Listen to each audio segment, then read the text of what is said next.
Hey guys, and welcome into Flying High Free MLB Picks. I'm Terry, ready to break down the Saturday slate. Of course, this is a pre-recorded show. As always, shows for Saturday and Sundays are pre-recorded. It's currently 6:30 p.m. Eastern on Friday night. So lots can change between now and, of course, tomorrow. If there are any changes to any of my official plays, I will put them in the comments section below of the video tomorrow if anything crazy happens. But we will jump right into the MLB slate and go over the first game on the slate tomorrow. Minnesota Twins and the New York Yankees here. Minnesota plus 115 to plus 123. The Yankees minus 138 to minus 150. 8.5. I do see a couple eights in this one. We have a pitching matchup of Molly against German. Molly 1-1 with a 4.09 ERA. Domingo German 0-1 with a 5.87 ERA so far this season. And I like the 8. I like the 8.5. I think we get a higher scoring game in this one. I expect Friday night's game to be a bit more lower scoring than what we saw in the first game of the series. I think this is a good pitching matchup for a higher scoring game. So I like this total to start off the day with an over. I think we get enough runs, obviously, to hit 9 and get this total over. So I'm on the over 8. If you can't get the over 8, I still like the 8.5 minus 105 in this one. The second game we have is San Francisco against Detroit. However, there is no current odds to that game, so I will not break it. Let me just make sure that they haven't added anything here. Bear with me, bear with me. Friday. Just let me make sure they haven't added it. Schedule here.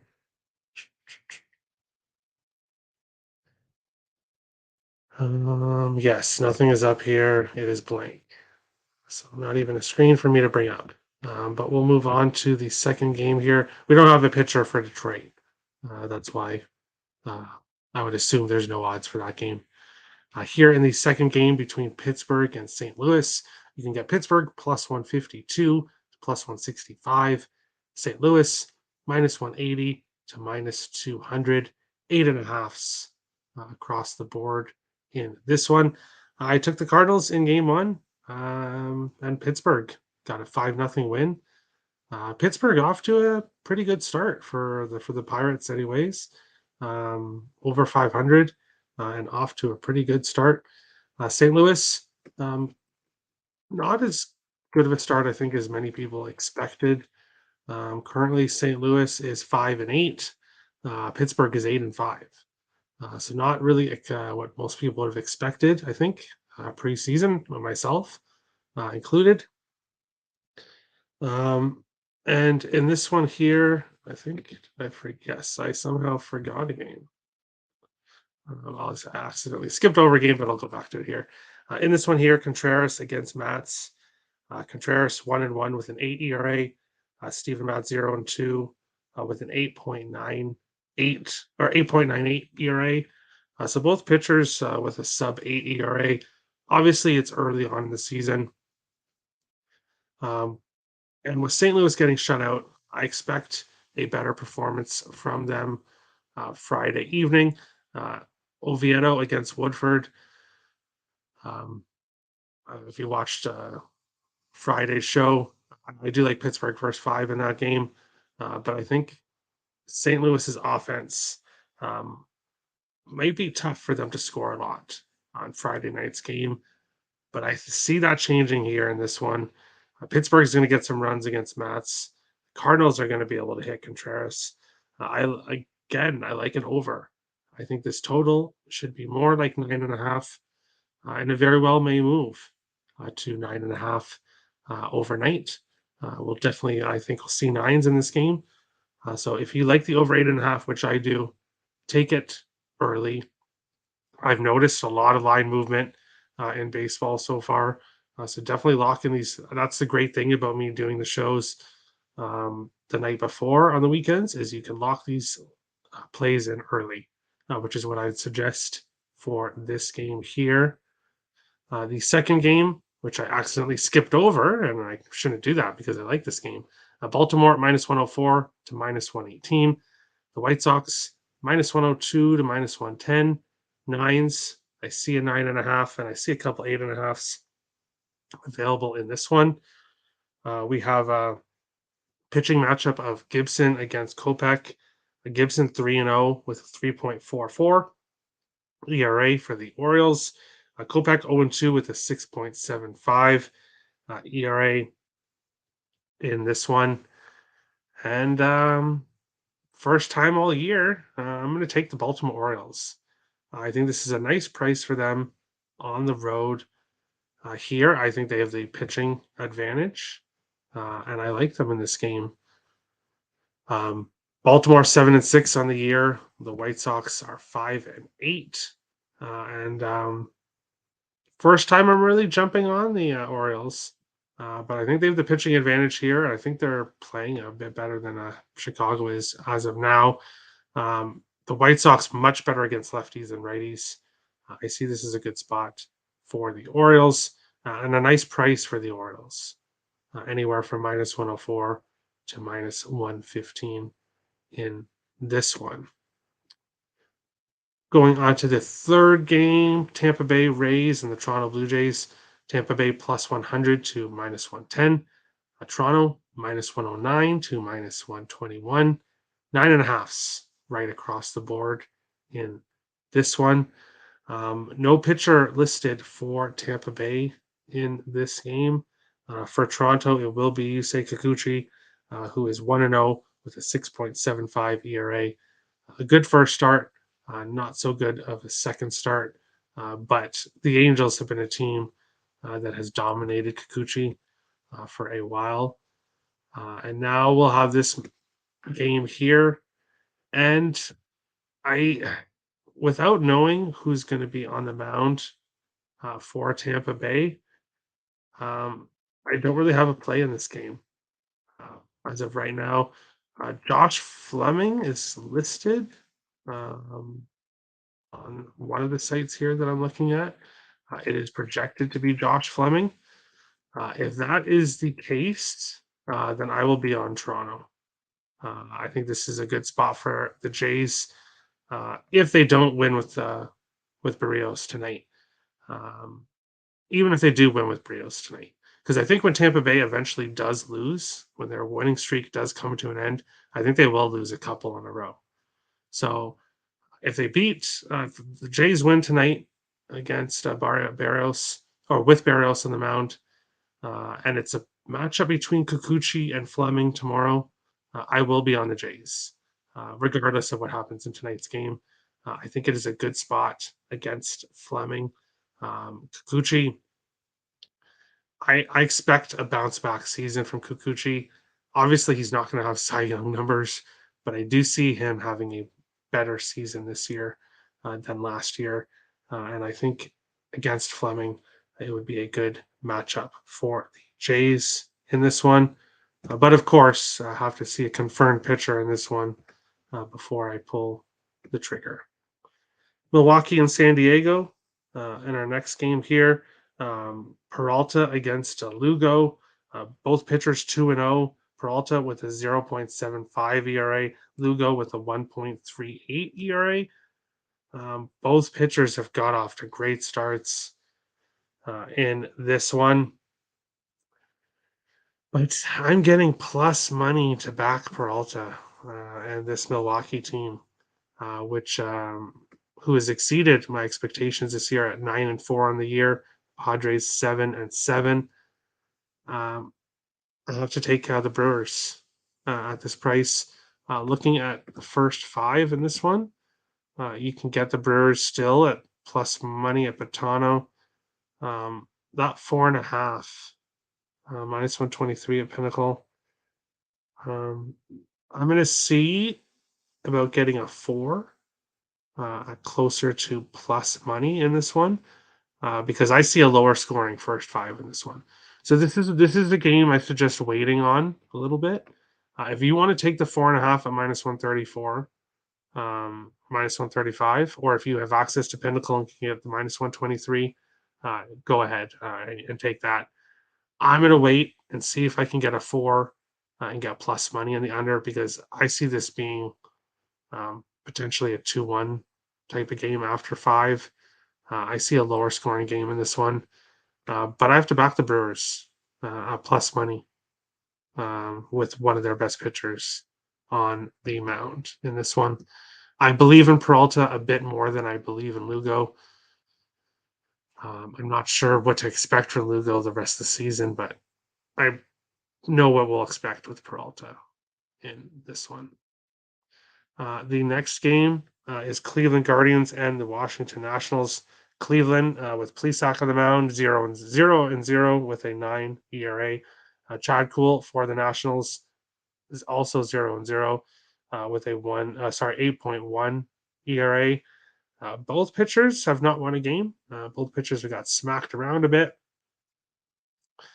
And I know, well, based on how both pitchers have pitched this year, you would expect a higher scoring game, and it very well may happen. 4.5 -125. The Guardians, they're just not a team that I really look at taking an over with. Um, so this is kind of a pass game for me. But with the pitchers we have, I do expect a higher scoring game. But at this point in time, if we perhaps see 8.5s tomorrow, that'll be much more appealing to me. But at 9.5, it's lean with the over, but I'm passing in this game. I don't like the first 5 over either in this one. Next up, we have the New York Mets and the Oakland Athletics. The Mets -175 to -200. Oakland +145 to +162. 8.5s right across the board in this game. And I am really, really tempted to take the over 8.5 here. With the pitching matchup, we have Carrasco 0-2 with a 11.42 ERA. Fujinami for Oakland 0-2 with a 17.55 ERA. Both pitchers have got smacked around so far this year. The issue is that this is a matchup of two of the so far this year at least. So don't kill me, Nick and Tim. But so far, at least this year, two of the worst offensive teams in the Mets and the Athletics. And I just can't jump on an over with these two teams. But I'm very tempted. And I may end up adding it on because so what's the first 5? 4.5 -116 at Pinnacle, -125 in other spots. 5 runs, first 5 innings. The issue is I could see it being like a 2-2 type of game. I could see it not getting I could see the over not hitting. So this game is ultimately a pass for me again, but a heavy lean towards the over here. Um, Heavy lean towards the over. Our next game, Atlanta and Kansas City. Atlanta -146 to -163. Kansas City +125 to +135. Nines, some 9.5s available in this one. Elder on the mound for Atlanta, 1-0 with a 0.00 ERA. Buick on the mound for Kansas City, 0-1 with a 1.64 ERA, which is surprising for Buick, who I believe last year had more of around a 5 ERA. So he's pitching very well this year. Elder for Atlanta has yet to give up a run this year. And we're getting a total of 9. For me, it's Atlanta Braves money line in a parlay. I like the Braves money line here as a parlay piece because I see them beating Kansas City. Um, and I think it's a lower scoring first five. Kansas City, another team that you cannot count on for offense. 4.5 minus 110. I'm gonna have to for first five under 4.5. I'm going to be adding that. You can get it for plus 101 at Pinnacle in this one. I do see a lower scoring first five, and I like the Braves to win this game. Um, but minus 150, minus 146 is out of my price range. So it would be a parlay piece for me. Phillies and Reds in the next game. Strom against Ashcraft. Both pitchers 1-0. Strom has not given up an earned run yet. Ashcraft a 2.08 ERA. Both the starting pitchers have pitched pretty well to start off the season. And this game is currently a pass for me. I don't feel comfortable taking the under, and I don't feel comfortable taking either side. Um, if this was a pick 'em, I would be on Philadelphia, but at minus 140, minus 132, a little bit out of my price range uh, because I could see this being a closer game. So ultimately, nothing for me in that one. Our next game, the Angels and the Red Sox. Anderson against Pivetta. Anderson 1-0 with a 4.22 ERA on the year. Nick Pivetta 0-1 with a 0.9 ERA. Pivetta didn't win either of his first two starts, but has pitched really well. And that's the thing with Nick Pivetta is when he's on his game, he pitches really well. But when he's not on his game, he gets absolutely lit up. So far this season, he's been on his game. Um, and potentially, this could be a game that Boston wins, and we could see Pivetta getting his first win of the season. Um, but it's not something I'm confident in, at least at this point in time. So the game's a pass, but I think Boston could probably win this game. I do see them losing Friday night, which was my best bet on the Angels on Friday night. But on Saturday, I think Boston could get this one. The next game here is Arizona and Miami. Nelson against Garrett here. Nelson 1-0 with a 4.91 ERA. Garrett 0-0 with a 4.7 ERA for Miami here. And this game is currently a pass for me. I'm tempted with Arizona at plus money here on the road. Um, Miami is a team that um, I made my money on Miami last year, and they are a team that I don't want to say I'm a fan of them, but they're a team that I would like to see do well. Miami, for some reason I can't explain it. They're just a team that I'd like to see do well, but they've worked on their hitting in the off season against lefties specifically, but righties they're not hitting as well. Nelson is a righty here on the mound. Uh, this game's a pass. This game's a pass for me.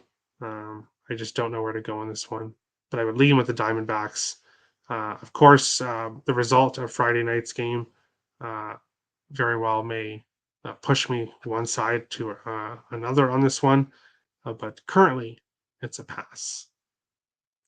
The third last game on the slate before I get to best bet segment, we have Texas Rangers and the Houston Astros, the Battle of Texas. In this one, Gray on the mound for Texas 1-1 with a 3.00 ERA. Hunter Brown for Houston 1-0 with a 3.09 ERA. And I'm upset with myself because I faded Hunter Brown in his last start, which was his first win of the season, and he pitched really well. He is a young pitcher for Houston who's going to be really good. Very good pitcher in this league, I think, for a long time. The issue here is that Houston obviously is minus 160, minus 170. So this price, it is a parlay piece for me. Um, I want to see how Houston does Friday night. The run line here, plus 125, plus 127. I could see Houston beating up on Texas in this one. I like Texas Friday night as a dog, but here I think Houston is the right side, just kind of priced out of it at this current moment. The Cubs and the LA Dodgers. Cubs plus 130 to plus 140. Dodgers minus 152 to minus 175.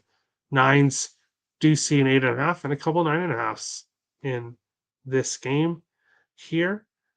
And let me see here. 1 second. Sorry. And this game here is my best bet. So I'm going to give it a little bit early. And that is the over 9 in this one. You can get 8.5 for minus 133, but I like 9 at plus 100 there in this game. Jameson Taillon, 0-2 on the year with a 7 ERA, has got off to a bad start. Sorry, I did switch over here. Has got off to a rough start to the season. Grove on the mound for the Dodgers, 0-1 with a 14.73 ERA. Of course, he's not going to finish with a 14 ERA, but I think this is a higher scoring game. I think we see runs on both sides. I think this game finishes in double digits. So I like the over here at a pretty good price in this one. And the final game of the slate, Colorado Rockies, Seattle Mariners. Colorado plus 180 to plus 210. Mariners minus 211 to minus 255. I see 7.5s and 8s pretty much evenly split here in this one. Feltner on the mound for Colorado, 0-1 with a 7.45 ERA. Kirby for the Mariners, 0-1 with a 4.35 ERA in this one. And kind of like a few other games we talked about, I like Seattle to win, but I don't like this price. They are big favorites in this one. And I'm not going to take the run line plus money. Kirby has not looked, I don't want to say he hasn't looked bad. He's looked better than Feltner to start the year, but he hasn't looked good enough that I'm confident in backing him at minus 105 to minus 110 on the run line in this one. Colorado, their pitchers always pitch better on the road, obviously, than Coors Field. It's much easier to pitch on the road, and basically all their pitchers pitch better on the road. And I just think Seattle is a little bit too big of a favorite in this one. So ultimately, this game is a pass for me. And there is no NHL on the slate. I will bring this up. But there will be an NHL preview show Saturday sometime, or maybe Sunday if things don't work out. Keep an eye on the channel, but there will be a NHL playoff series show coming up on the channel. But looking at best bets for Saturday, for me, I'm going to go with Chicago Cubs and the LA Dodgers over 9 at plus 100. That is my favorite play on the slate for Saturday. But if you want to put in your best bet, feel free. I'll put it in the comments section down below. And if you are new to the channel, hit the subscribe button. If you like the content, hit the like button. Appreciate all the support. And we'll see you again tomorrow for another pre-recorded show, and then back on Monday at our live 12:30 time, 12:30 Eastern. Best of luck to everybody on your bets, and we'll see you again for other episodes of Flying High, free MLB picks, and of course, we'll have playoff hockey coming up as well. Best of luck, guys.